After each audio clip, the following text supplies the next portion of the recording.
કચ્છમાં ફરી ઝડપાયો નશાનો સામાન। મુન્દ્રામાંથી 200 કરોડની કિંમતનો ડ્રગ્સનો જથ્થો ઝડપાયો। યુરોપના એમએસસી નામના જહાજમાંથી ઝડપાયો ડ્રગ્સનો જથ્થો। મધદરિયે જહાજને ઊભું રખાવી એટીએસ અને એસએચજીનું સંયુક્ત ઓપરેશન। અરવલ્લી જિલ્લા ભાજપમાં આંતરિક વિખવાદ। પૂર્વ જિલ્લા પંચાયતના સભ્યનો જિલ્લા કમલમમાં થયો તમાશો। હિરેન પટેલે સિનિયર કાર્યકર સાથે કર્યું ગેરવર્તન। તમાશો કર્યા બાદ હિરેન પટેલે આપ્યું રાજીનામું। જામનગરના ખીમાણા ગામે દારૂની હેરાફેરી કરતી ગાડી ઝડપાઈ। ગ્રામજનોએ ગાડી ઝડપ્યા બાદ પોલીસે પહોંચી ઘટના સ્થળે।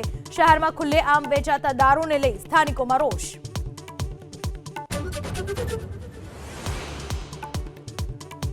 જૂનાગઢ શહેરને ટ્રાફિક જામમાંથી મળશે મોટી રાહત। ગ્રોફેડ ખાતે નવું મીટર ગેજ સ્ટેશન કરાયું મંજૂર। નવું સ્ટેશન મંજૂર થતા શહેરના 7 ફાટકો થશે દૂર। ગ્રોફેડ જૂનાગઢ વચ્ચે શરૂ થશે ઈ બસ સેવા।